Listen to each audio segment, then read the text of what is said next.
G'day guys, welcome back to my channel. My name is Wildkard. Thank you for being here and watching my content. As always, it is my pleasure and privilege to talk about the greatest sporting event in the world, the Rugby World Cup. Yes. First up, in case you probably didn't notice, you wouldn't notice this because I managed to somehow get the background set up to be exactly the same as my bedroom, but the bed is no longer there. Because I've moved out of my bedroom, I moved into my mum's bunker, right? Just in case the Wallabies loses this game, I'm gonna have to go on a rant, and I really don't want to get another letter from my neighbors, or get arrested by the police showing up at my door, right? Because I really don't want to wake up tomorrow morning in the jail cell. So yeah, I preemptively moved my setup to the bunker to make sure that if this somehow goes awry, I didn't get myself arrested. So yes, I was genuinely worried about this game. First off, I was glad that Eddie Jones didn't put on the B team, because if they had put on the B team, we probably could have lost this one. The Georgians was actually really structured, and they're actually played like a world-class team, except they just wasn't clinical enough to be that tier 1 level just yet. There were so many opportunities that kind of went begging. And if Georgia had just converted, and I'm not talking about one pass going if that had landed, there was open space that could have scored or whatever. No. They were literally opportunities where they should have scored and they just dropped the ball before the try line. Right? There was one where they did the exact same move as the Rieko Ioane move from the All Blacks yesterday, where there was they had 4 options. The ball goes to the center, and then he just did shoulder to shoulder short ball angle into the 12 and 13 channel. Exactly the same move as Rieko Ioane did yesterday against the French, and again this time the Georgian was through. He was 100% through. And it was 10 meters away from the try line. Could have scored, 100% would have scored that, but he dropped the ball. That's just a coach killer. And there was another one where they were going to the corner, and the ball gets knocked out of the player's hand just before he grounded it. Again, that's another coach killer. That should not have happened. That should have been a try there for Georgia. And that's just the two, extremely close ones. There were other opportunities where Georgia just made a break, and they just couldn't quite link up. Again, just handling errors led to them to not able to convert those into points as well. So the scoreboard could have been a lot higher if they had converted those. And again, the reason I was worried about the B team is the Wallabies B team, not very clinical. And if Wallabies played a sloppy game against Georgia, could have been a very, very different story right here. So I was glad that Eddie Jones didn't underestimate Georgia and put on the full strength side against in this game and really just secure the win. So that's the kind of positives, but I do want to say that I did feel like the Wallabies wasn't hungry enough this game. To be honest, I was a little bit. I really felt the Wallabies should have put the hammer down and really just stuck the blading and just gave it a nice twist this game and squeezed out as much blood as possible. Kind of like what the Irish did. The Ireland did was really impressive. Just before this match, played against Romania, and it was the return of Johnny Sexton, and again, Johnny Sexton is an absolute legend, absolute god of Ireland rugby. Ireland went from literally, sloppy, clunky warm-up matches to try scoring machines when Johnny Sexton was on the field tonight, and it was unbelievable. And the most impressive thing about this game is not the fact that it scored 12 tries. It's the fact that there were 11 tries, and the clock was 81 minutes. And instead of just kicking the ball out, they allow Romania try to score a consolation try for themselves. But when they turned the ball over just in front of their own try line, the Irish did, instead of just kicking the ball out, they decided to run the full into the field to get an extra try, just to make sure that they get as many points as possible to really set themselves apart from the rest of the pool, to get out with as many points as possible. Yeah, so that is the mentality the Irish team brought into this Rugby World Cup, and I did not see anything like that from the Wallabies.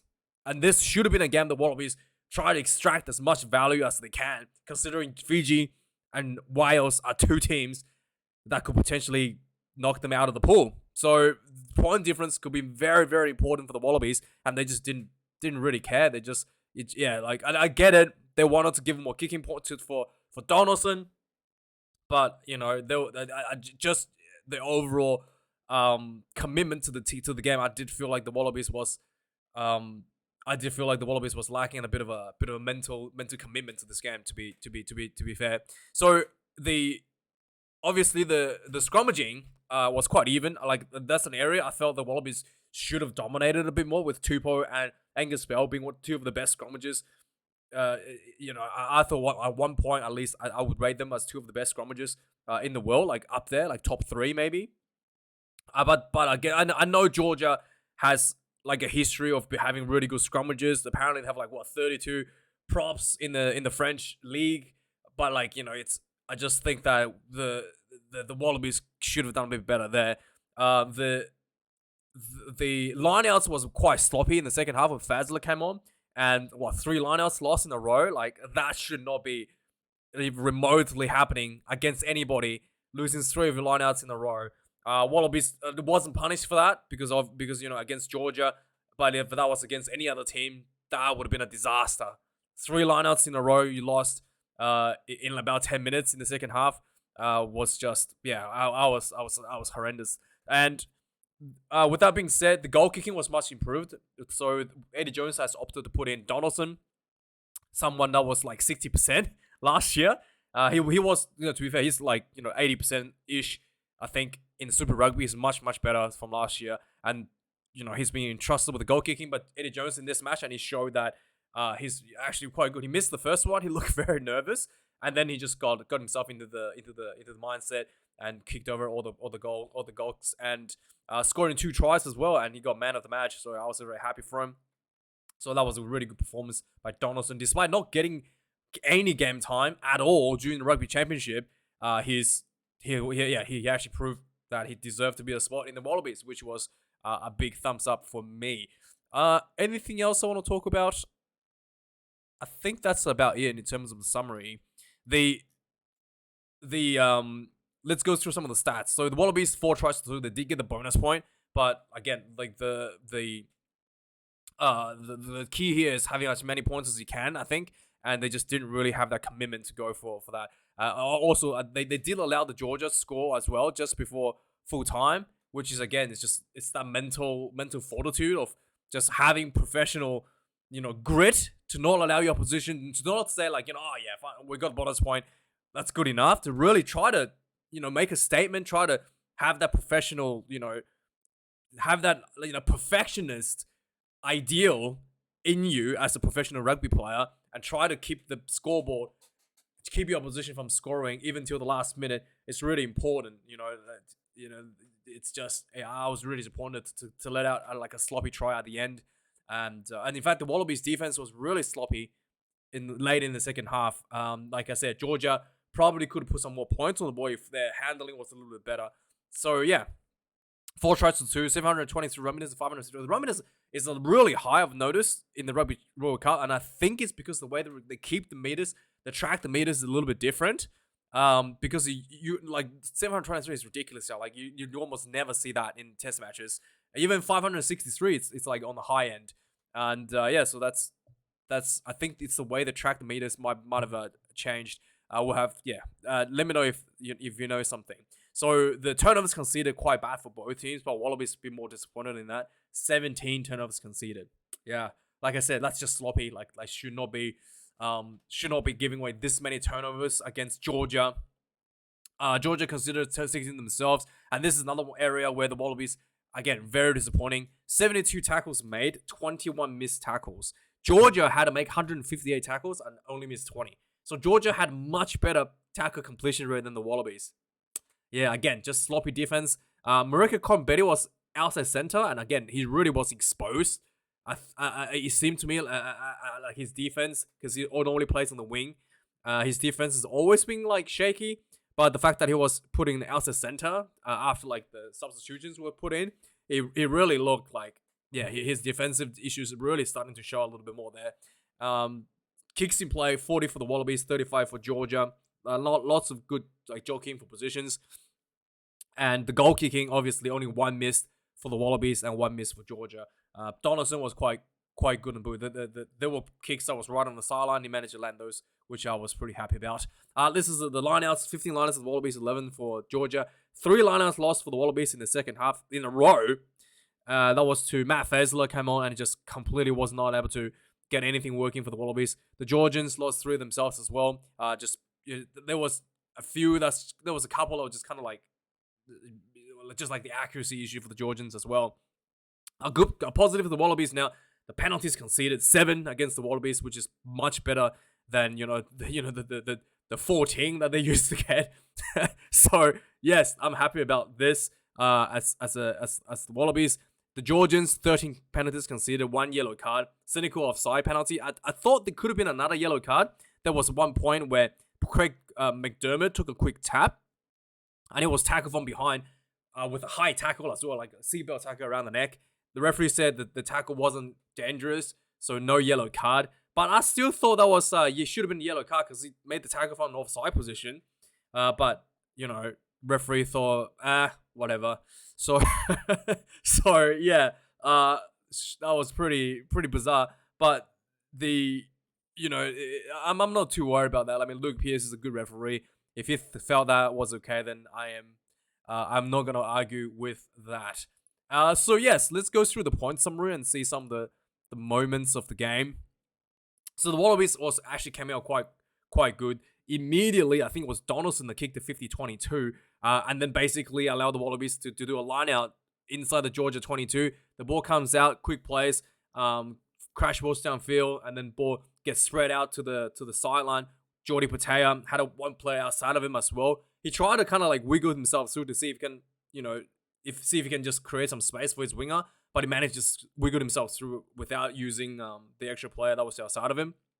So one try on the board already, 1 minute into the game for the Wallabies, which is looking really, really good. From the kickoff, the exit was pretty poor. Carter Gordon gets charged down, and then the ball was bouncing on the ground. I think it was, who was it? I think it was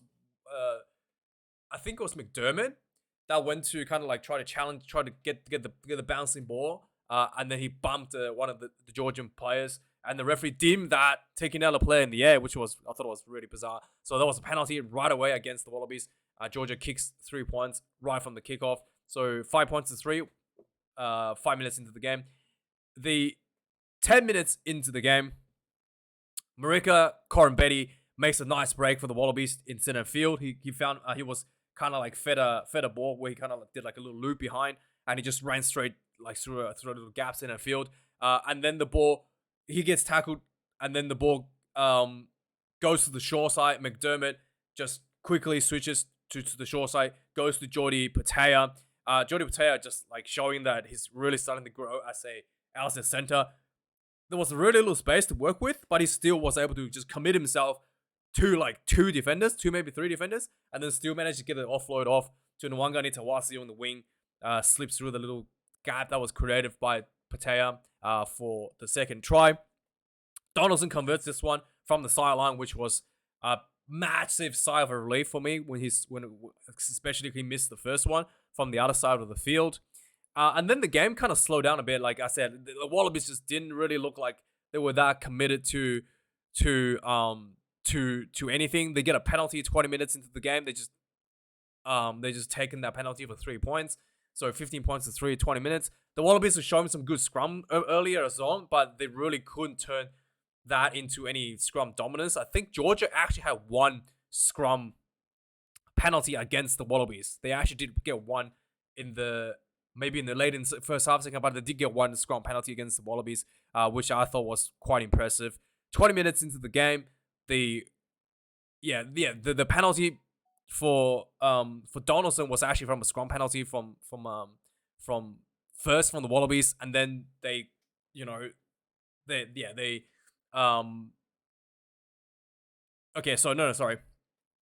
so 20 minutes into the game, Wallabies almost scored. So the Tanela Tupou, right?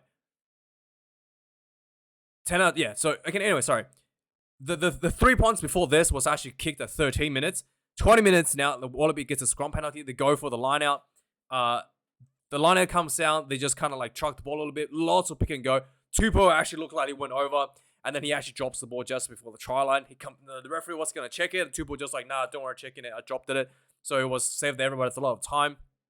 But the Wallabies did have a penalty advantage for offside. So they just kicked 3 points there, 20 minutes into the game. So Wallabies lead 18 points to 3, 20 minutes. Okay. So then 31 minutes into the game, the Wallabies gets another penalty. This was when Tate McDermott takes a quick tap. And then he gets tackled from behind. So another penalty from high tackle. And I thought it should be a yellow card because it was offside as well. But the referee says just a penalty and Wallaby kicks another 3. 21 points to 3. Lots of penalties taken. But I really thought that there should probably been a bit more aggressive there. Just before halftime, the Wallabies try to score a try. And they built a lot of pressure near the Georgian try line. Georgia was giving them multiple penalties offside. And then eventually the ball was like in the back of the ruck. One of the players jumps over and tackles Nick White from offside position and then gets yellow carded. So Wallabies has a great opportunity here to go for the jugular, gets a try on the ball against 14-player Georgia. They throw the line out and then loses their own throw. Yeah, and then the game finishes at halftime. Wallabies wasn't able to convert it. So that was really, really disappointing and very, very sloppy. 44 minutes, so second half starts. The Georgians actually gets a try on the ball with a player in the bin. Georgia gets a scrum penalty. 44 minutes to start. So they built that into their Wallabies half. They got more penalties for the Georgians. They kept the pressure on. Go for another 5-meter line out. They go for the maul. Wallaby sacks the maul illegally. Gives another penalty. And then Georgia just kept on building pressure. And then eventually one of the players goes over. Just, powers himself through for the first try for the Georgians. 46 minutes in the game. 55 minutes into the game, the Wallabies, like I said, I don't know how that's very sloppy, right? You're against 14 players, the Wallabies, and you're still letting the Georgia score a try and not failing to score any points for yourself during the 10 minutes. I thought that was really, really poor. So anyway, 55 minutes into the game, the Wallabies. Yeah, so this was this was another one of those things, again, like I was saying in the beginning. This could have gone for a try as Georgia, but he actually ended up being a try for the Wallabies. So the Wallabies did one of those Eddie Jones classic, high ball from just outside the opposition 22 into the opposition 22. Georgian player catches the ball, takes a mark, and then immediately takes a quick tap, and then they counter attack from inside the 22, and they actually found themselves a massive gap up center field, and Georgian just runs down the middle of the field. And one of the players, as he's getting tackled, tries to offload the ball, and he throws the ball back, and he throws it to the wrong player, to Tanela Tupou. Obviously, Tupou is a prop, so he probably got Tupou confused with his teammates, because, apparently everybody in Georgia is a tight end prop. So Tupou gets the ball, runs down the field, he finds Donaldson, sends him in for a beautiful counter attack try. So that was completely just, if that just a complete accident, right? That could have been a try down the other end if he passes the ball to the right player. But instead, Wallabies scores from that mistake offload. So 55 minutes, Wallabies extend the lead to 28 points to 8. And then Fazler comes on after this, essentially 3 lineouts losses in a row. And then finally, the Wallabies decides to just go for an easy lineout for him. And they get the more going. So the Wallabies, anyway, they had in the fourth line out, they were just outside the Georgia 22. They go for the easy one. They did a bit of more, and then a lot of quick pick and goes, and then the Fraser McRae actually got really close, and then eventually there was a lot of defenders get drawn in from the pick and go. The ball goes out to Carter Gordon. Carter Gordon spots Donaldson out wide with a lot of space over the top to Donaldson, and Donaldson just runs through. Massive open gap in front of him for the 4th try for the Wallabies. And again, once this try was scored, almost felt like the Wallabies was content to just ride this one out because they got the bonus point, and it was pretty much all Georgia in the last 10 minutes. The 72 minutes, they almost scored into the corner. The ball was knocked out of hand by Nawagani Tawasi with the sweeping tackle from across the field, but that was very close. If he had held on to the ball, it should have been a try there. there was more line-out losses for the Wallabies, 77 minutes in. And then just before full time, the Wallabies just kind of like giving up. The clock is almost there, right? Georgia basically, Georgia basically gets a penalty. They kick the penalty for a 5-meter line out. Crash ball, pick and go. What's his name? Gigashvili picks up, charges into the defender, spins, and scores a try for Georgia. So very sloppy finish for the Wallabies. It's not the most impressive, to be honest. And it is what it is. We shall see. The Wallabies, I think that the concerning thing for me, it's not the win, it's not whatever. It's just I really felt the Wallabies, was just cruising today.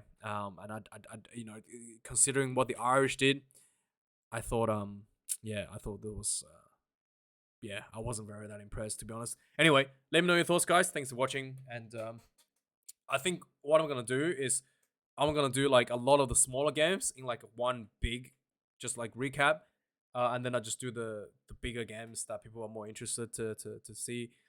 Plus, I really don't have much to say. If Ireland beats another team by like 80 points, what I'm gonna do is spend. There's not much to talk about, to be honest. I'm gonna just talk some of the more interesting games. Anyway, let me know your thoughts. Thanks for watching, guys. Like, comment, subscribe. I'll see you guys a bit later, and have a good one. Cheers.